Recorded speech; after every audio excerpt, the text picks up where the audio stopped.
the cushion as that fan went tumbling over.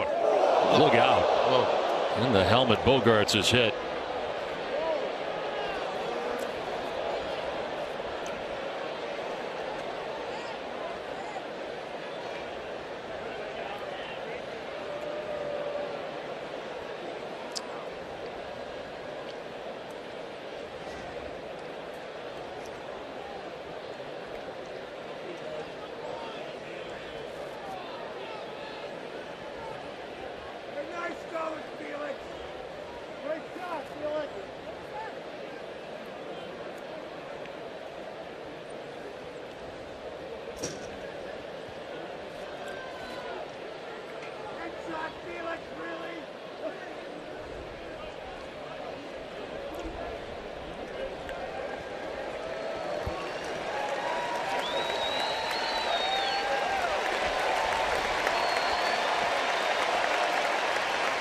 Xander back up onto his feet now.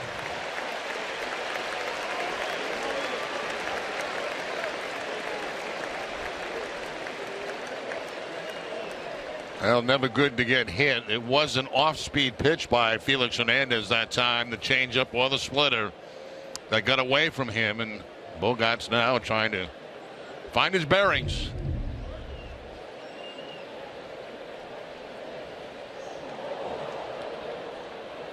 Right off the ear flap.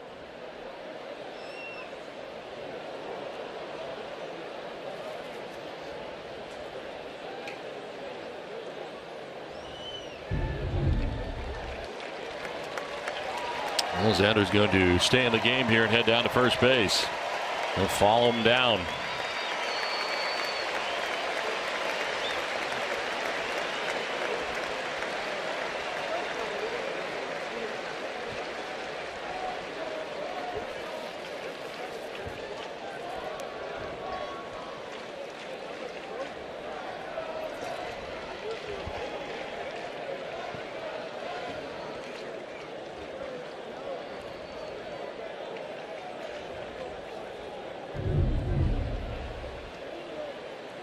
Hernandez saying his bad on the way by. And Xander Bogaerts kind of made a motion out to him. Bogaerts' reaction as he looked over at him. We're good.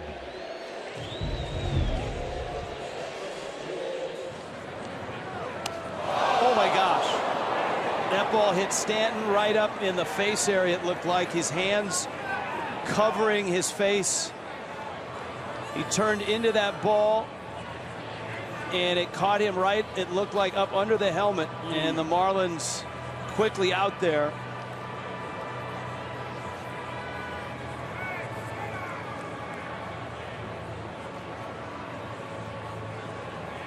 The pitch was 88 miles an hour. It was not a breaking ball.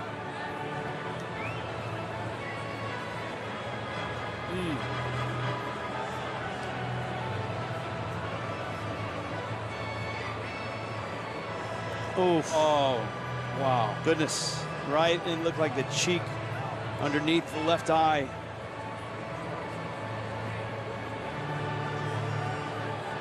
Stanton still down. Rick Kranitz, the pitching coach of the Brewers, is out.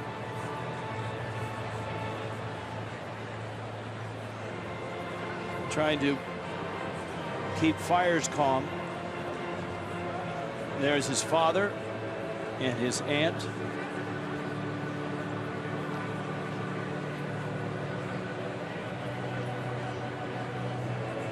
If you're just joining us, Giancarlo Stanton on a pitch that was up and in struck in the face and has been down for the last 3 to 4 minutes. Right on that left side. The look on everyone's face tells the story. His father watching. The stretcher is out. Stanton has been down and obviously in moving his legs in considerable pain. Mike Redmond talking to his father and his aunt.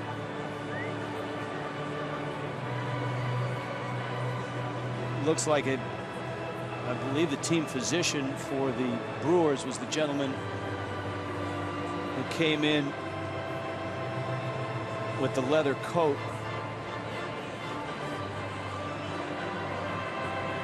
Stanton still on his side.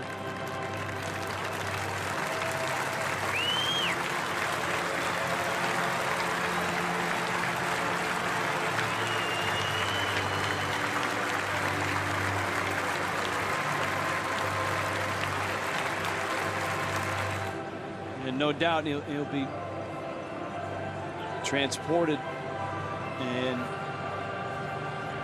taken to a facility. And well, did that get him? Yes, it did, as they tried to come up and in.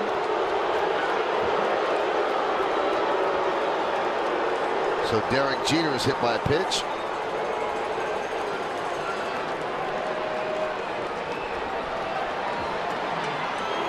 Rob Drake is warning both sides. That's ridiculous. I don't understand that at all. Now Joe Girardi's going to come out and have an issue, as Joe Madden will as well. And now Joe Girardi is pointing at Jelks. Now that's got to be frustration. Why would Jelks be hitting Derek Jeter there?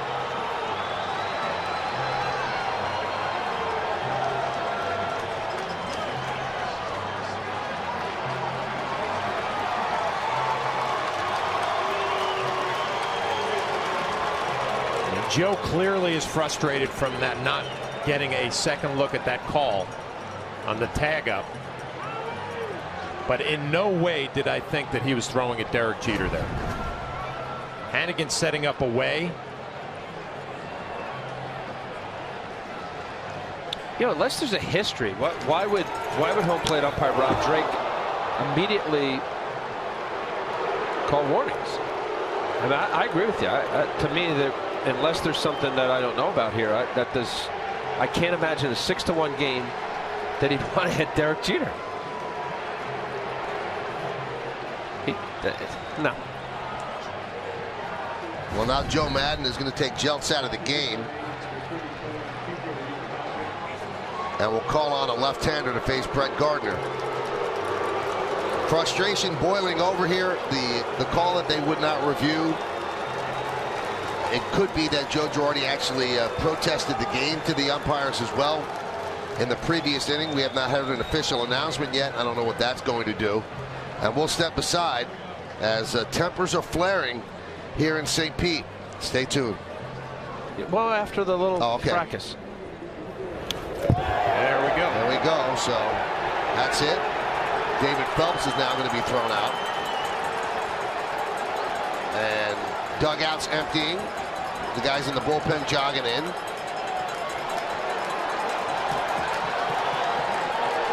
And David Phelps and some of the Yankees are walking right toward the Tampa Bay players that are coming out.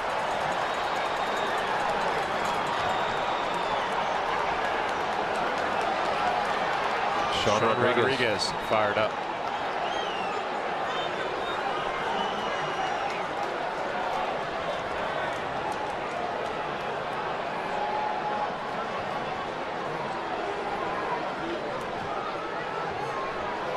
Well, you could smell that coming. The frustration boiling over. Both sides warned. You know, I just asked Al in between innings, too, if a pitcher feels a responsibility that he's got to take care of this on his own. Right. When Jeter gets hit, and you just don't know what each individual pitcher is thinking when they go out there. Obviously, Phelps had something on his mind. Why is Sean Rodriguez so fired up?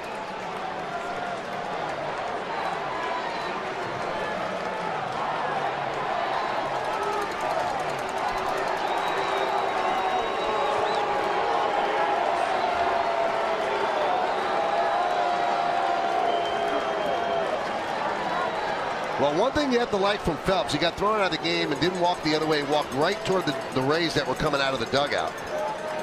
Tony Pena, now the acting manager, as Joe Girardi is up the runway after being tossed.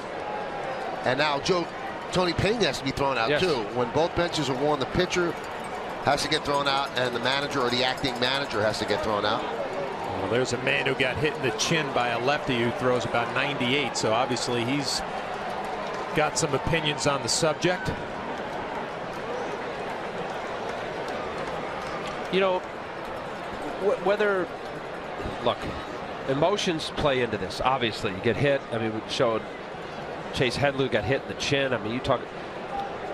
There's an aspect to the frustration, and we saw it with Girardi, pointing five times you got it. So you also have a pitching staff, even if it's not intentional. I didn't hit him. You have to have the ability to also, as a guy who can throw strikes or have an idea where he's throwing the ball, to not get your guys hit. And I've been on staffs where guys get, wild and they just can't control the ball. They end up hitting guys. Not because it's on purpose. They just got bad command. Well, as David Huff warms up, he'll have plenty of time. We'll take a break. We'll come on back. Oh, up and into Craig, and he's hit by the pitch. And Sanchez has been thrown out. Immediately ejected from the game. Here comes Clint Hurdle. And he is going to make sure and get his piece. Up and in to Alan Craig, who glared right back at Sanchez. And you have to wonder how long Clint Hurdle stays in this game. This is one of the first times I've ever seen this, and this is why I always say when they warn people, it's really, kind of a farce. And now Clint's been thrown out of the ball game also. But if you think a pitcher intentionally is thrown at somebody, you can throw him out without a warning. I know Clint's going out there and said, look, this kid has struggled. He's trying to find his command. He's not trying to hit anybody, but he's trying to keep it out of the sweet part of the bat. And I think that probably is realistic. Right around 300, 304. And Marte is hit by a pitch. That's scary. It's in the hand. He is frustrated. He thinks that's never good. That is not good. I'm sure he thinks there's something wrong. And the Pirates cannot afford to have anything wrong with Starling Marte right now. And you immediately think when you got hit in the hands, a lot of bones, fingers, wrist area, and you get hit with a heavy fastball like that in the hand. You always worry that something might be broken. And he's hit again. Lance Lynn has hit him again. And now some barking from the Pirates dugout, and Tim Timmons, who's already given the hook to 2 Pirates tonight, is getting close to maybe doing it again. And this time bench coach Jeff Bannister is in his sights, and he's throwing him out. And Banny had his back to him. Banny was walking away. He wasn't even looking at him. Well, Robbie, you're right down there. You're pretty close to Jay Bell, and you're in between the argument. Yeah, Jay Bell is about 3.5, 4 feet from me right now, yelling at Tim Timmons. And the argument, Jay was saying, hey, why didn't he get tossed? Tim Timmons held out his fingers to just a couple inches apart and said he moved that much.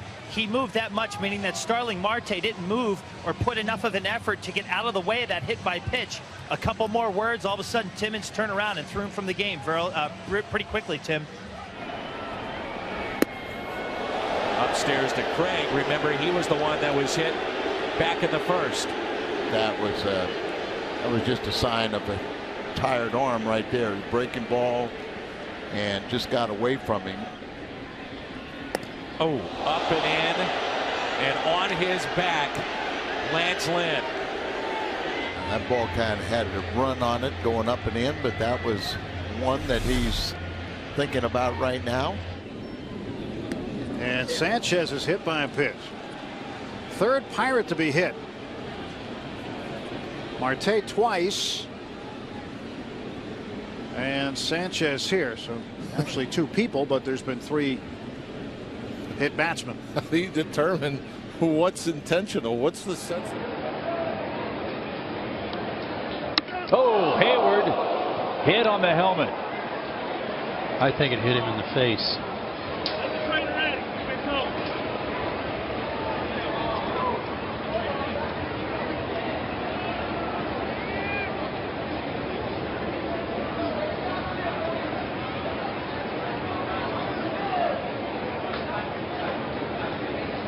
I didn't hear any helmet.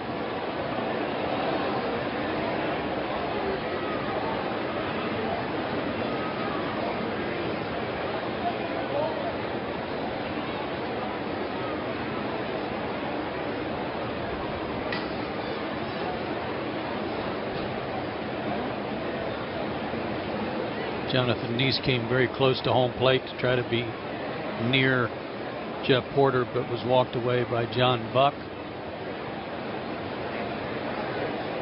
That's trainer out there as well.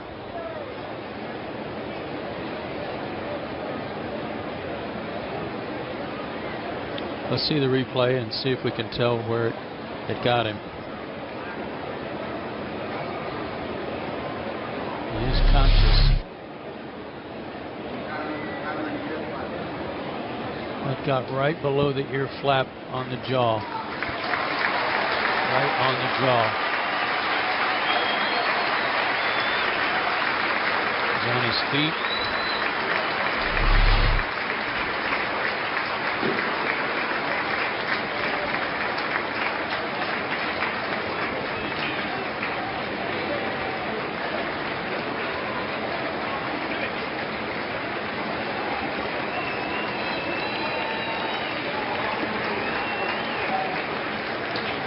A hitter's worst nightmare, and I imagine a pitcher's worst nightmare too.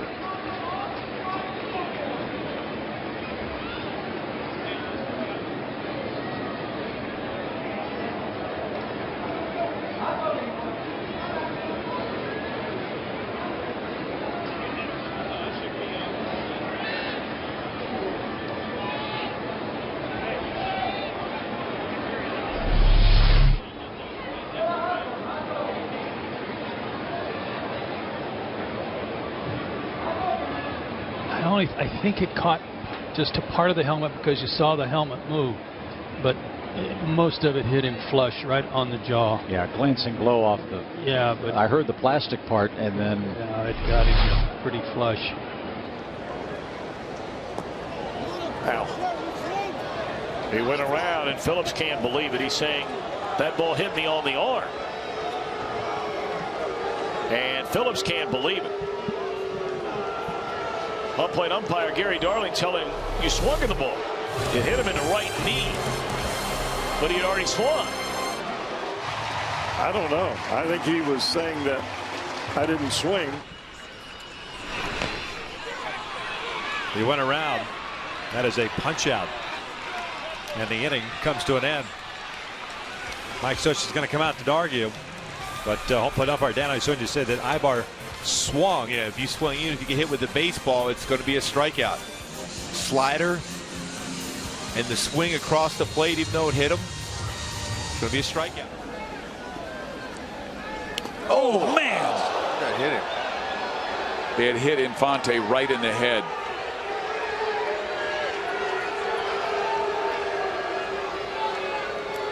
Head athletic trainer Nick Kenny out there immediately. Oh my.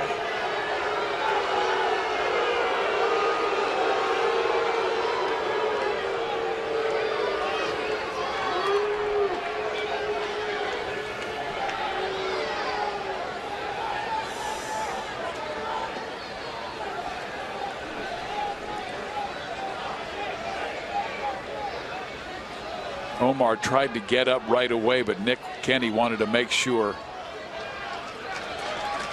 The Royals' second baseman Omar Infante hit in the face by a Heath Bell pitch, now being helped from the field by Nick Kenny and Kyle Turner.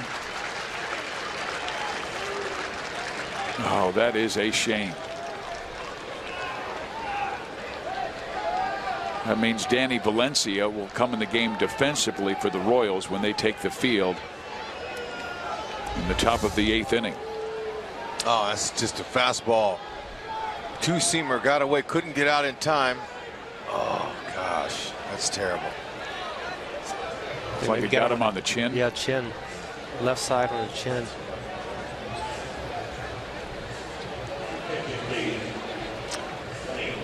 And we're going to show you a close look, so you may want to close your eyes on this next scene. Oh man, don't look.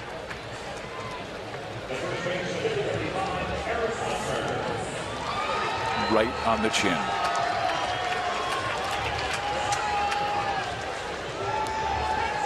We hope.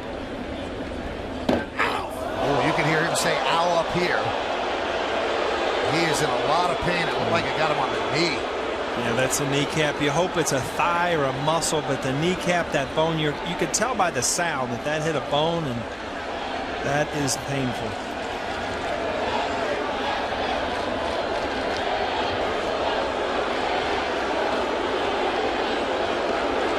He is in a lot of pain. Gene Monahan right there. It's a pitch as a hitter you really can't get out of the way of, because all your weight is on your back foot as you're striding into the baseball, and it just, you know, you get caught where you can't get out of the way quick enough, right off the kneecap. Again, this is a cutter, and what Paul is saying, this is a pitch once the foot's down, committed. Gosh, it looks like right on it. Go down through those numbers and those plaques and their names, their everyday names. It's just not. Cervelli gets plunked. Remember, the Yankees lost Brian McCann. Yeah, they certainly did. Last night to a mild concussion. I'll tell you what, Cervelli has done some kind of job lately hitting too, so you don't want to see this if you're Joe Girardi. No, Matt, you're talking, it might be a little lower than a rib, but you just never know. Remember Andrew McCutchen getting hit just the other day. Had some cartilage displaced, avulsion, or not exactly sure what the medical term was, but whatever, it doesn't sound too good. No.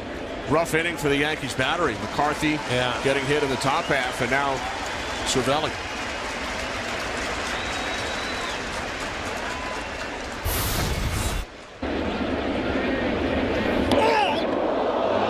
Once in a while, you just are so glad to be up in the booth. Yeah, right? no, that's, I mean, I know if it gets me there, that's right in a fat roll. That's the only thing I got going for me. Yeah, I don't miss that at all. Well, he looks to be moving all right. Hopefully he's okay. Again, to get on the point, poor Stevie Donahue. I mean, he's got to cross his fingers every day when he runs out on this field. I mean, he's going to lock the room to the training room door. Guys are just dropping like flies. 2-2 the count. And he is hit by that pitch. Rhymes plucked by that 2-2 pitch, and he is in some pain.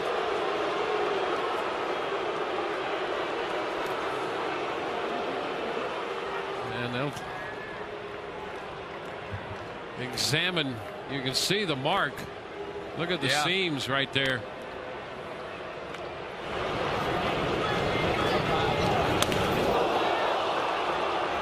Sounded like it hit the bat. Sure did. That's what it sounded like. It hit his arm. Will Rhymes standing at first base after being hit on the right arm by a pitch. He's coming out. He said he was done. Yeah. Yeah, he is having trouble standing. He's not on his feet. And Will Rhymes has passed out, and I'll tell you, if that happens, you begin to think there's a fracture. And now will be assisted off the field by the paramedics. And of course, you don't really know at this point about that arm, but it was a little scary for a moment there. And you know, BA, and you've yourself suffered some injury on the field with your elbow a couple of times, but sometimes if you break a bone or fracture a bone, I think that got him in the helmet, and he's thrown out of the game. He throws Gonzalez out of the game. Wow! They don't have any other pitchers.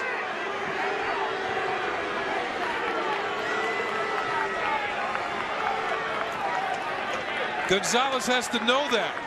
Well, why would Gonzalez throw at the guy in that spot? Yeah, exactly. And the umpire immediately throws him out of the game.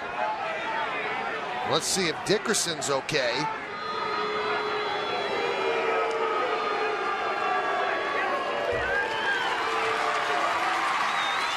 And Dickerson gets to his knees. Looks like he has a welt there. Yeah. The helmet might have come down. Now, the Yankees are also in a situation, care mostly about Dickerson's well-being, but they don't have anybody on the bench. They don't have anybody to play right field. Here's a look at the pitch from Gonzalez. You can see Dickerson duck to get out of the way. It looked like it hit the bill of his helmet, and then it came down and maybe gave him that welt. He's going to stay in the game, head to first base. Gene Monahan's going to walk him down there to make sure he's okay. There he is trying to duck out of the way, and the ball hitting the bill of his helmet. Well, Guthrie's still warming up the bullpen. Remember, Guthrie is a starting pitcher. It usually takes starting pitchers longer to warm up. The helmet is cracked. Looks like Joe Girardi is going to take Dickerson out of the game. I think that's a smart move. I do too. I mean, you get hit like that, you get a welt raised like that on your face, and the helmet cracks. It doesn't make sense to keep him in there. And Guthrie's going to come in and pitch. How about that? Now, well, they're going to warm up Jeter with Andrew Jones. Andrew Jones is out of the game, so Jeter's getting ready because he's going to play short. And then the shortstop Nunez will go out and play right field. The only question is who's going to be your pinch runner. And if you, the thing why they wouldn't want to use Posada here, if you pinch run for him, he's out of the game after that. You lose your DH, so you're just using Posada to pinch run. And Joe's probably thinking, what pitcher am I going to take my chance with here? He doesn't want to get a pitcher hurt either. But Jabba and Robertson are not pitching tonight. That would be one of those two, I guess, to use. You have to go with whoever he feels is a good enough athlete to run the bases for. Right. So it looks like it's going to be A.J. Burnett. And Joe is telling him, look, no sliding, station to station. I don't want you, trying to be a hero scoring all the way from first base. Wow. What a turn of events.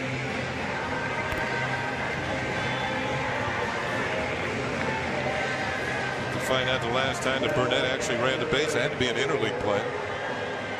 Interleague play, and remember he pitched in the National League for a while with the Marlins, so hit there. A.J. Burnett, pinch runner. That shows the kind of graphics you see in the 15th inning. Here's a 1-2 pitch to Garcia. And it hit him. It hit him. And that's how the game comes to a close. Hit by pitch, Garcia, and the Cardinals win it 4-3. Third time he's been hit by a pitch. The few bats he's got up here, and now he's gotten his first shower. And it looks like the Ripper, what was that a couple years ago? Punto. The Shredder's back. It's all worth it now, isn't it, Dan? Cardinals win this one in 12 innings, 4-3. Tough fought ball game, and the Cardinals persevere. It just caught him. And again, Garcia hit by a pitch, and that's how the Cardinals win it. Hit by pitch, walk-off win as they take game 2.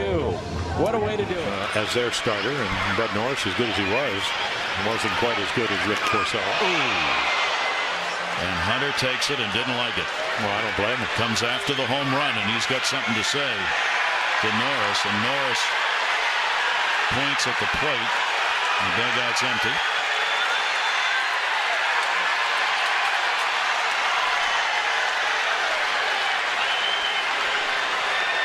That is the 5th hit batter by Norris this year. It's not as though it's the first time.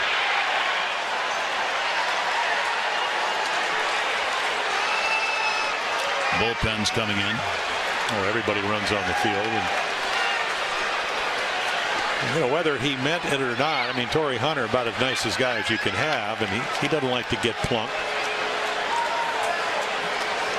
And of course, Bud, the reason Dave Wallace, the Oriole pitching coach, went out after the home run is just to try to calm him down. And one of the worst things that can happen, you pitch a good game, you're trailing by a run, you give up a home run.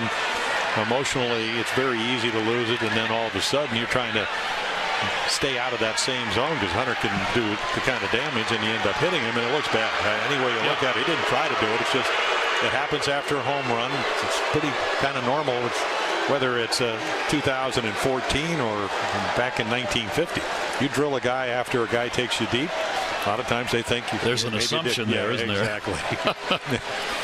So Norris talking to the crew chief, Bob Davidson, and still very upset. Buck Showalter's talking with a home plate umpire. Well, they're going to warn both teams.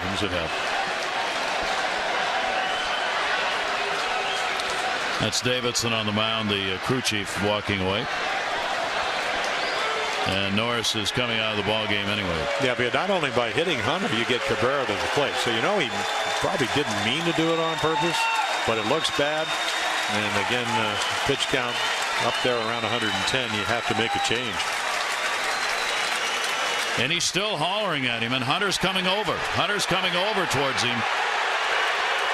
As he went into the dugout, words were exchanged, and Hunter started over towards the Orioles dugout. Well, they just ought to get Bud Norris down into the locker room because, I was talking to one of his former general managers, and, it's an emotional time. You pitch well, but you're probably not going to win this game, and it's easy to sometimes lose your emotions. And, of course, Hunter's not happy because he got drilled. And just let it go. Only now 28 years old. Time called late, and Lester hits Headley with a pitch. Very late, and John lets it fly. That was a very late call by Eddings, the home plate umpire, and I don't think I've ever seen that where time has been called and then the hitter has been hit by a pitch. Remember, of course, when Josh Beckett threw one over Abreu's head in Anaheim, but this one actually makes contact.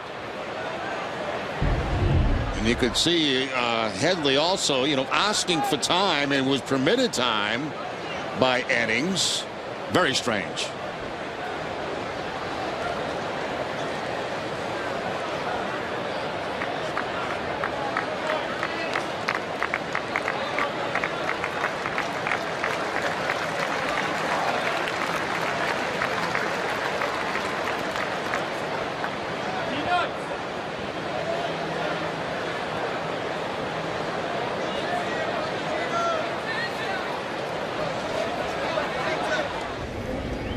One and one to Craig. Watch out. Hit him in the back of the head, and the helmet went flying. Oh, my.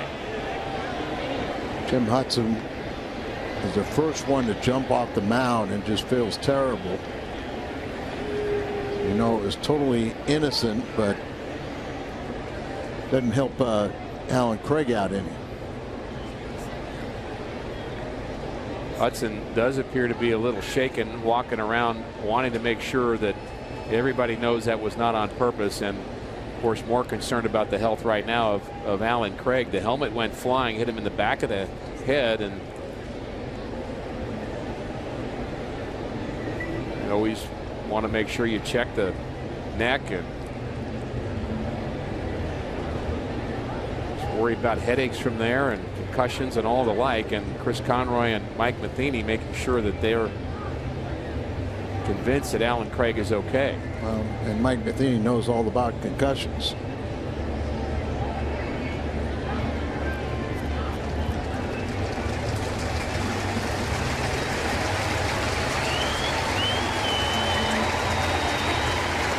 They'll walk with him. Looks like he's going to stay in the game, but they're going to walk with him down there. And I think Dave Righetti also saw the reaction of Tim Hudson, and he's gone out to talk to him. Is like, hey, Timmy, I know it was intentional, but don't let this game get away. See, the arm just kind of lets it fly free, and there he gets in the back of the helmet.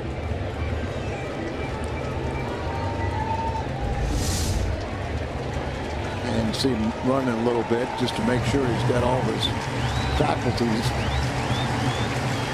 Then it brings up Taveras with the bases loaded. So watch Hudson. Watch Hudson. He comes off, and you can tell he's really shaken up.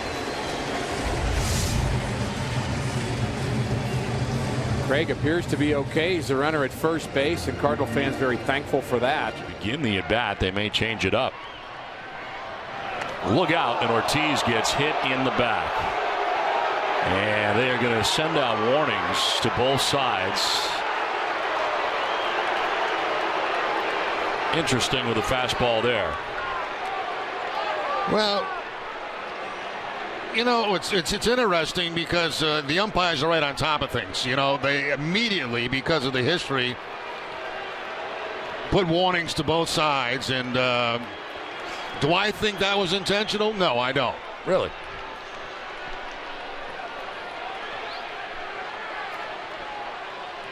I thought Gomes may get it, but I'm not surprised that Ortiz does as he heads down to first. And John Farrell not happy at all. Now his pitcher has been warned, and Farrell may have already been ejected. I would guess, based on all that he is saying now, that he was.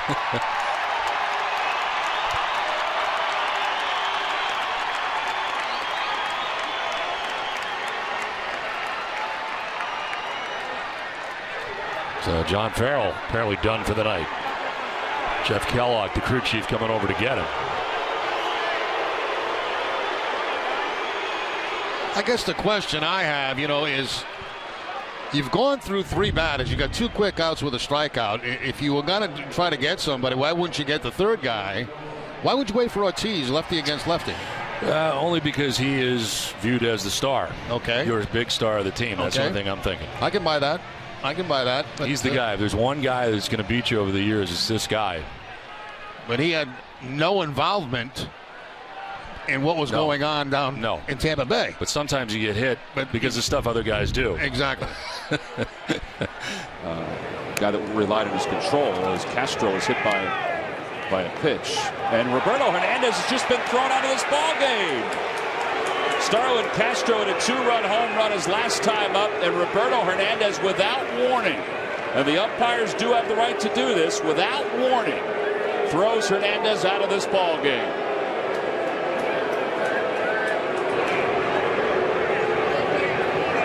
Wow. Ryan Sandberg saying there's no way he's throwing at him there. So there's no way he's throwing at him there. Gary Cedarstrom tells Chase Utley to back off. Yeah, part of me, and I know that from time to time you'll see a pitcher throw at a hitter after that hitter hits a home run, if he Cadillacs it at all, or if he poses. And Sandberg's now been ejected from this game. But without warning, he throws him out of the ball game. Normally you'll see a warning on both sides. Yeah, I've never seen anything like that before in my life.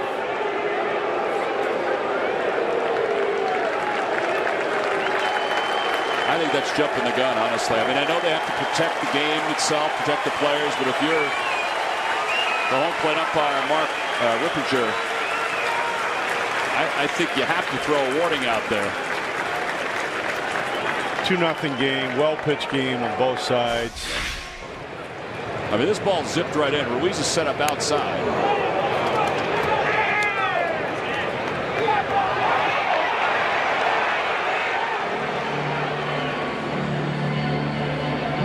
Roberto can't believe it. Oh. And then Ryan Sandberg, he's thrown himself out.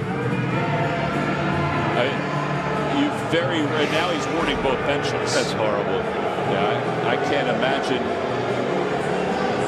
Well, I can't imagine an umpire not warning a pitcher before throwing.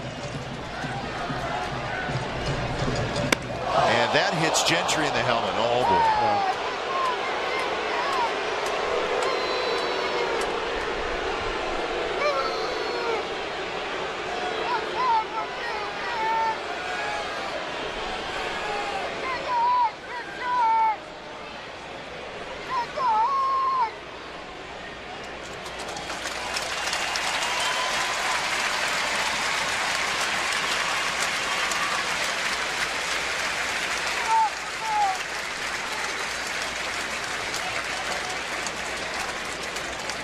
No look of concern all around the ballpark at this point. Gentry is up.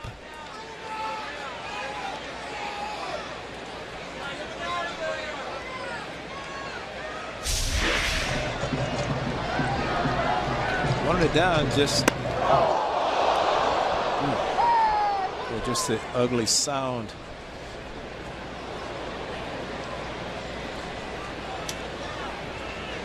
That's right above the visor, right next to the A's logo. Well, that's a pretty direct hit, huh? Yeah. And Gentry's going to stay in the game. How about that? So he trots to first. Well, the new rule basically and guidelines for the concussion symptoms 7-day disabled list, and that's one of the biggest concerns. And Nick Pepperista and skipper Bob Melvin rushed out. They wanted him to stay down and not immediately get up, which the player is inclined to do that. And thank God Gentry seems to be okay. The leadoff batter board in the last inning, but didn't score. Oh man, it hit him right in the back of the helmet. Carlos has been hit by a pitch 9 times this year. Sean Ficasny trotting up the first base line with him. Ryan Sandberg came out as well, and looks like Ruiz is okay. Curveball that doesn't curve, it just spins and just turned his head at the last moment. It's hit him like in the ear. Yeah.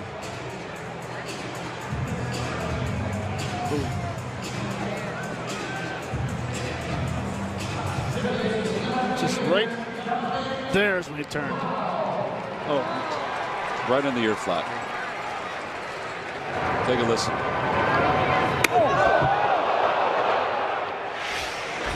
So he's at first. Dominic Brown is the batter. Sliding head first. His was defensive. There's an off-speed pitch that hits Wong, and he's down. And then the carom hits our catcher. Russell Martin got it on the thigh, and looks like Colton got it on the top of the foot.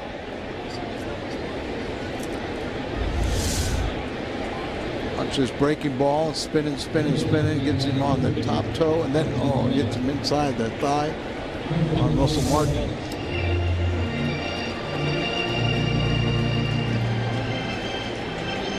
Tripled, tied the game. Oh, and he's hit on that helmet. Hit on the helmet. The game is tied. And now concerned about Marte. Oh my goodness. Starling Marte hit on the helmet. It is a 2-2 game. Ben Potenziano, the assistant trainer, sprinted out of the dugout. 93-mile-per-hour fastball. And there's Ottavino's reaction. An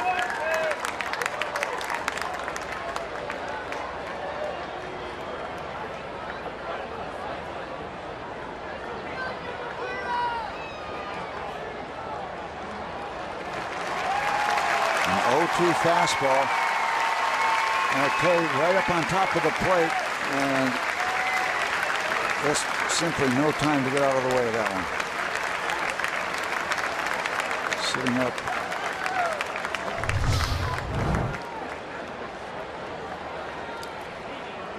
Oh. That's a direct hit there.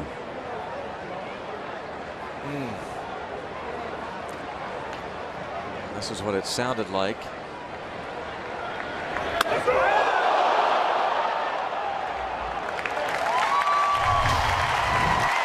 Now we're going through all the concussion tests that you can verbally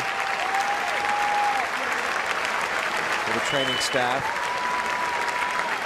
Asking him all the questions, looking into his eyes.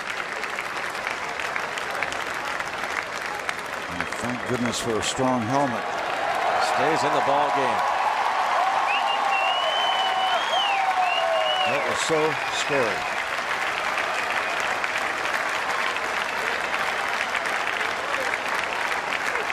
Starling Marte tripled in the tying run in the 5th to make it 1-1 here. He's hit by a pitch on the batting helmet.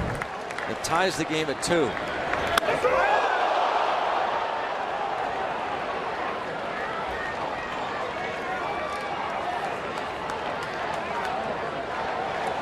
Ottavino reacted. Ben Potenziano followed Marte down to the first base bag and continued talking to him to make absolutely certain that he is okay and able to stay in the ball game.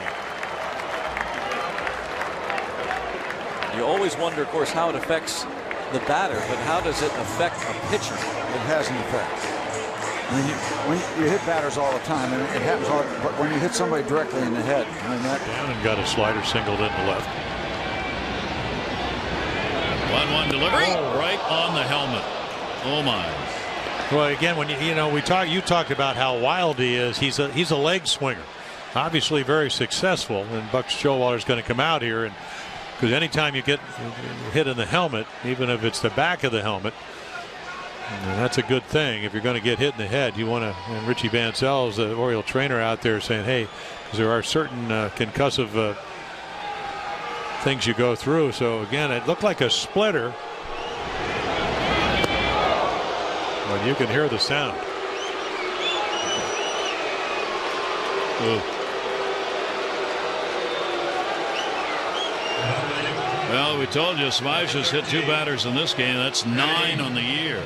And you saw Hardy head out of the batter's box quickly. Good sign. And he will stay in. And here's Manny Machado. We'll see the light and come back to real baseball. That's not going to happen. Oh, Tejada hit in the helmet. Oh, no.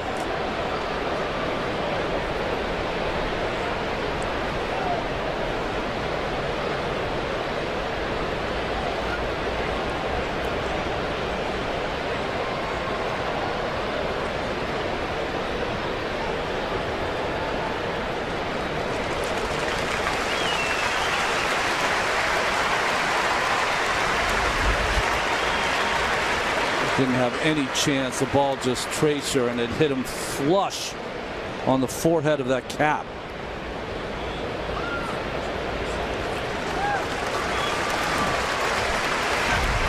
Well, he's able to walk off under his own power, but the Mets will obviously take no chances, and he'll come out of the game, and Eric Campbell will come in to run for him. So Wow. Right in the middle of the leg, and Harper is very unhappy. Here they come from the dugouts. They're coming from the bullpens.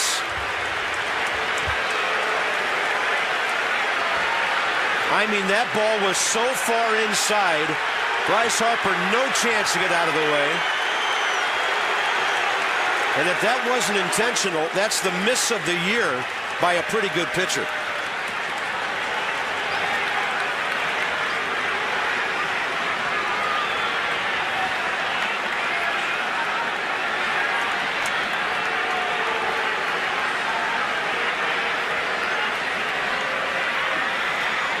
Evidently, Jason Hurwit's neck's feeling a little better. He's got the stim machine that's still attached to him. Well, I'll tell you what, last night, off Tyler Clippard, Justin Upton absolutely watched his home run. It took him forever to get around the bases. Nothing was done about it. Bryce Harper goes deep here tonight, his second at-bat in the third, and gets drilled on the first pitch. That was on purpose. Guys don't miss with a fastball like that at this level. Not a guy that's been hitting his spots all night, I'll tell you that. Joe West, I believe, is issuing warnings to the dugouts right now. So here's Bryce Harper's home run swing last time up.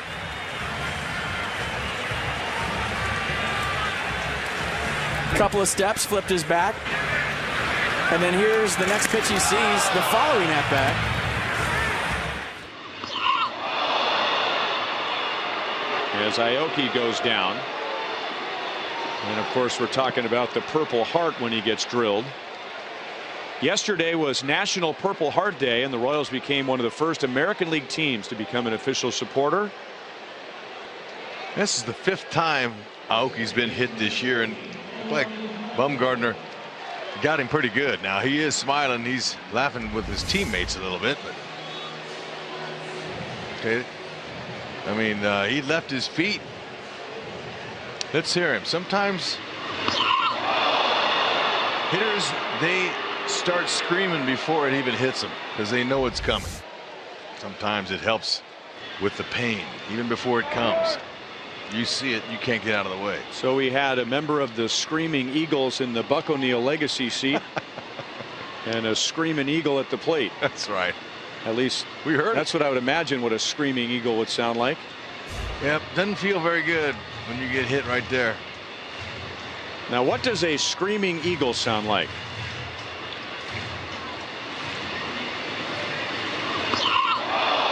Right? I mean,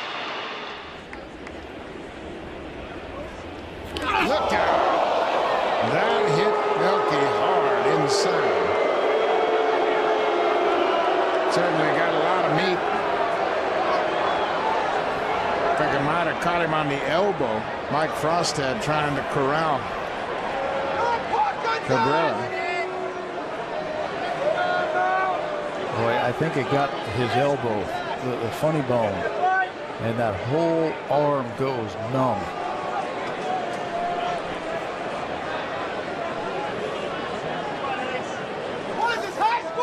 You can see he's in a lot of pain. It hit him right on the point of that elbow, and takes a while for the feeling to come back.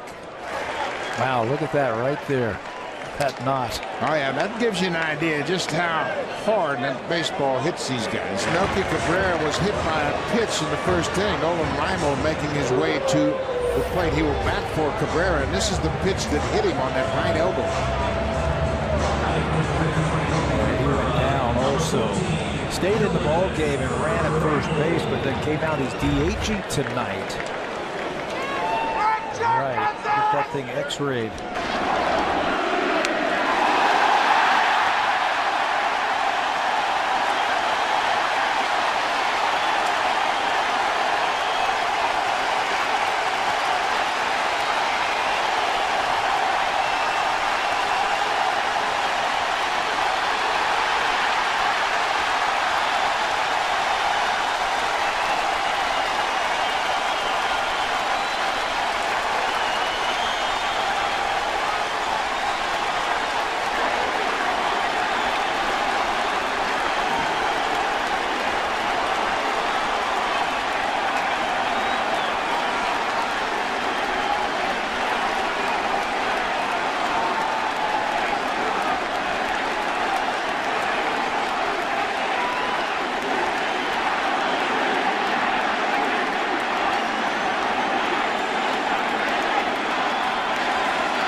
Well, this is the first time we've seen something like this since Alex Rodriguez returned, and I think we can say with some certainty what the intent was after Dempster hit him on the 3-0 pitch.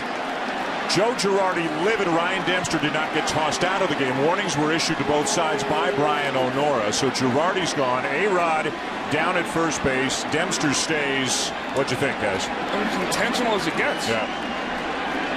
Yeah, and this is the deal. The first pitch is behind him. Okay, I'm sending a message.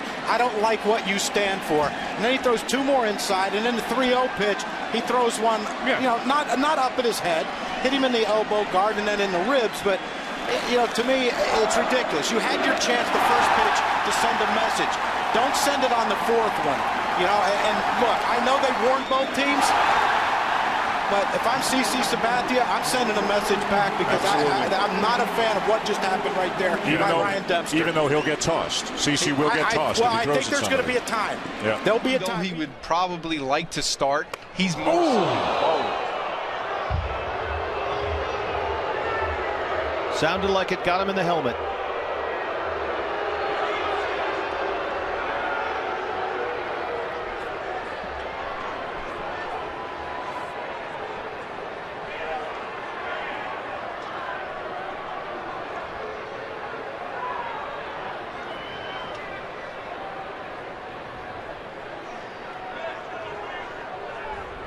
Gary Cederstrom is the crew chief. He rushed in from his first base position, and he's having a discussion now with Kirk Gibson.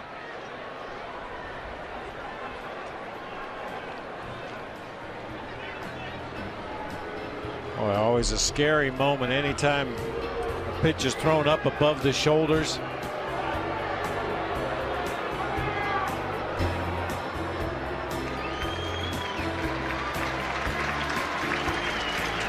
And with anything that's close to the head in, you just don't even speculate because you don't know oftentimes until several days later.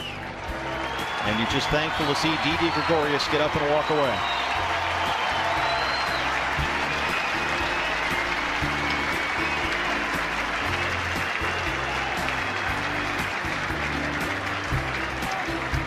Here's another look.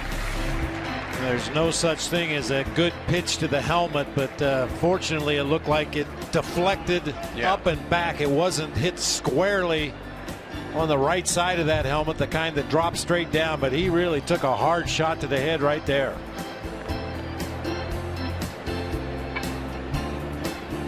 In the game, the pinch run for Didi Gregorius, number 4, Cliff Pennington. Cliff Pennington will come in and run at first base for Didi Gregorius, who will go and get checked out by the medical staff here at Chase Field. Cabrera. Ooh, that got him right in the head. The helmet came off. He's still standing.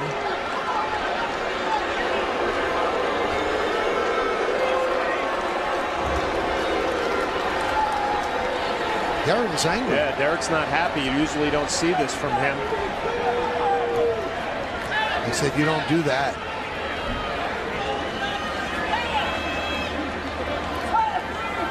Anytime the ball ends up around your face, your head, hits your helmet. Obviously a scary situation, and everything from Kluber had been moving away from the righties. This fastball gets away from him, hits the brim of the hat, the helmet. He does not want Steve Donahue out there. He waved him off angrily. Well, this is where you get competitive. You know, anytime a fastball ends up at your head, you start thinking about the possibility of a serious injury. No matter if it's a young pitcher or a veteran pitcher, so you don't like to see the mistakes end up and in this high, close to the helmet.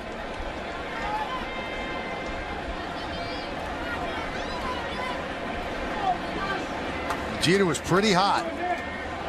Yelled out at Kluber and Santana as if, you don't come in up there. Now, this is the big leagues for a reason. You miss with your pitches. When it's hot in August. The 2-2. He's been hit once before. This time he's hit on the wrist, and you don't like to see that. He was hit on the right bicep. In Detroit, missed a couple of games, and he looks like he's in a lot of pain again on a cold night.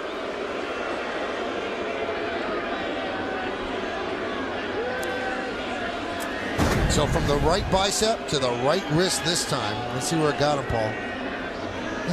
On the back, and it wasn't on the hand. Sometimes it gets you on the padding of your hand, which is a good thing. That looks like it hit bone, and that's,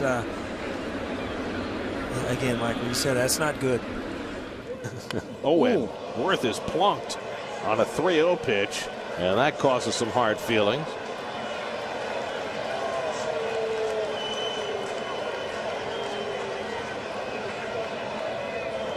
Boy, that was obvious for you folks at home. And you hear me all the time say, that wasn't intentional. Well, this one was intentional. Well, why would Frank Francisco be throwing at Jason Worth? Because he's a fool. That's why. Can't say it any more than that. That's the silliest thing I've ever seen. Base open, behind in the count, nails him in the back. You know what that does? Gets one of your players hit in the next inning. Should put him up the bat next inning. The 0-1. Jeter gets plunked.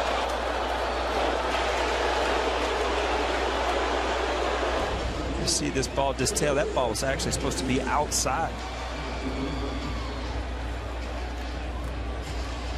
Well, Derek in his career has gotten hit a lot, but this is a scenario, and I know Josh Beckett hits people, not saying it's on purpose, but the idea of throwing it side. And Alex gets plunked. I was just going to say, you threw him all the way the first time. He's going in here. Josh Beckett does not have control of that ball right now on the inside part of that where he's trying to run it into righties. But, I mean, sooner or later, I mean, you just keep putting a check on the chalkboard on how many of you guys are getting hit. It's just, you know, it puts the Yankee pitchers in a tough situation. I mean, it's a 2-0 game. But again, this ball is just running up and in. Hit his hip. I think it peeled his belt buckle off. Look at that. Yeah. Doink.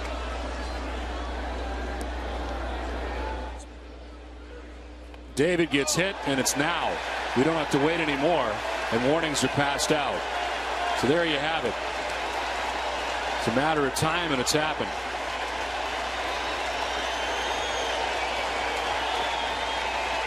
In 161 career games against the Yankees, it's the first time Big Papi has been hit. Well, you knew it was coming sooner or later, and here it is. 4 guys hit for the Yankees. Ortiz flipping the bat the other night, and then finally gets one to CC Sabathia's credit. He didn't throw at his head. Ortiz takes it off the side of the leg and makes his way down to first base. Jeter hit leading off the first, and then Granderson hit a 3-1 pitch into the seats and right, and he gets plunked on the foot, and he'll take first. And that's what Al meant before. That's not an automatic ejection, because that's obviously not on purpose.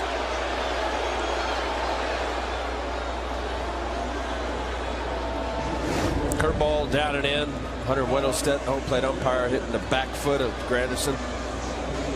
One place as a hitter that, you know, and we saw in that first night with Teixeira, once that weight gets back on the backside, you cannot get that back. Need to make that play on the throw, make sure it doesn't get by him. Gomes with a swing and a miss. It gets by everything, and the runners move up. And coming around now to the plate, trying to score is Reynolds. The throw, no, what are they going to say here? They're saying a foul ball, I think. Farrell's coming out to argue. I think it may have hit Gomes, too. There's a lot of things that could be in play here, Jerry. Yeah, we're going to have a little meeting, I think, between the umpires, and we're sending people back. And now out comes Renicky from the other side. I think he swung and missed, and it may have hit him.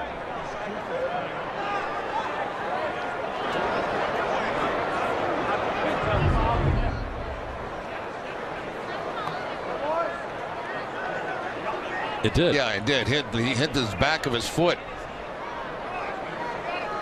Well, swing and a miss, but hit by the pitch, and because he's swinging, it is a strike. You don't see that very often, no, do you? Don't.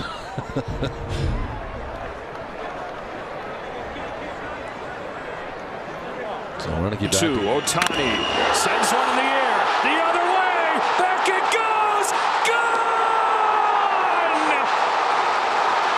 One-of-a-kind player. One-of-a-kind season. Shohei Ohtani